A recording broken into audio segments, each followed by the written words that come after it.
You know, some places just have this power, an energy that time itself can't seem to erase. Today, we're diving into the incredible story of the Jogulamba Temple, a sacred shrine that was completely destroyed, basically vanished for over 6 centuries, and then, against all odds, rose again. And that's really the question at the heart of this, isn't it? What gives a place that kind of staying power? This is a journey into faith, resilience, and the almost tangible energy of a site that's considered one of the most sacred in all of Hinduism. Okay, let's get into it. So, to really get what makes the Jogulamba Temple so important, you first have to understand what a Mahashakti Pitha is. These aren't just regular temples. They're seen as epicenters of divine feminine energy. We're talking about 18 supreme spots where, according to mythology, the goddess herself literally touched the earth. And at Alampur, where our temple is, the story gets incredibly specific.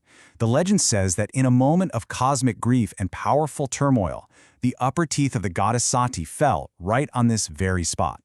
Now, this act didn't just mark the land, it was believed to have supercharged it, making it a place of immense sacred power.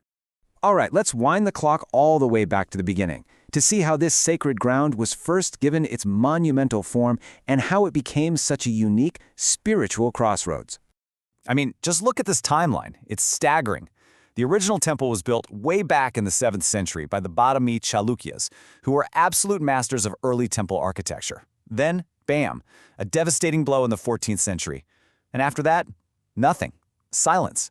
For over 600 years until its rebirth in 2005. That huge gap, that's the real heart of the story. And even in ancient times, this place was legendary. Alampur was called the Varanasi of the South. That's a huge deal. It put it on par with one of the holiest cities in all of Hinduism. So this wasn't just a temple, it was an entire sacred city.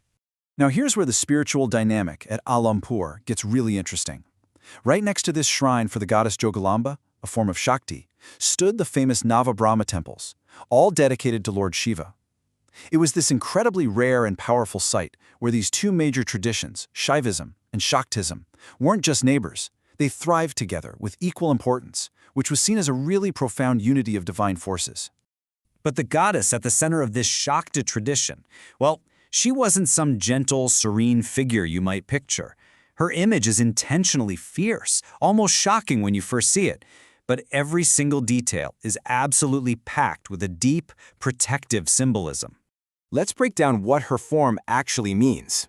That corpse she's sitting on, it isn't about promoting death, but about showing her mastery over it.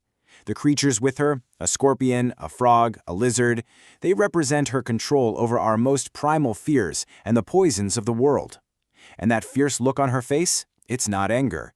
It's the look of a powerful protector, a guardian against evil and all things negative. Even her name tells you so much about her identity. Jogulamba is a mix of Yogini, a female master of spiritual discipline and yoga, and Alamba, which means mother.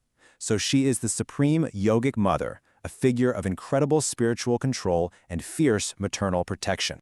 But this powerful center of worship was headed for a dramatic, violent interruption. And that leads us to the next long chapter in its history, a period of concealment that lasted for centuries.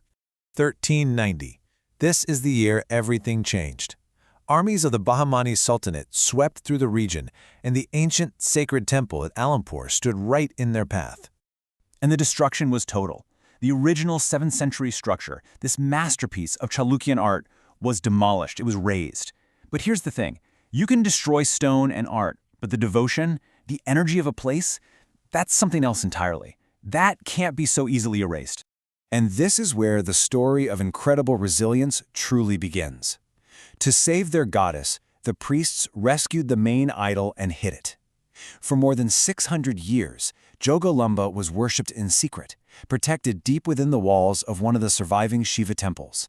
An entire lineage of devotees kept her safe, just waiting. After all those centuries in the shadows, the wait would finally come to an end. This is the triumphant final chapter in our story, the temple's modern resurrection. The year 2005. Can you imagine? After generations and generations of secret worship, the time was finally right. A new temple was ready.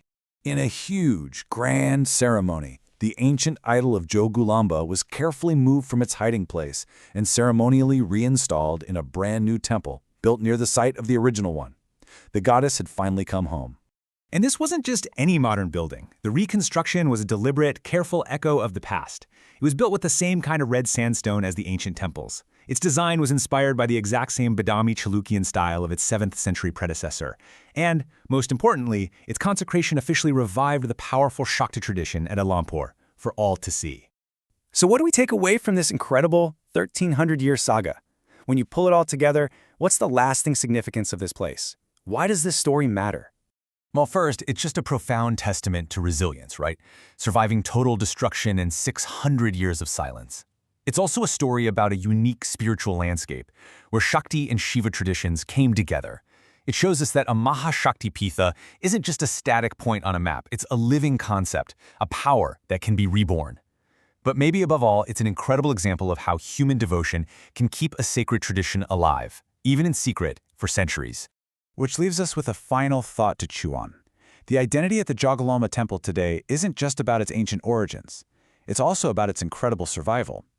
Its story of loss and recovery has become a central part of its power, reminding us that sometimes the most sacred places aren't just the ones that were built, but the ones that have endured.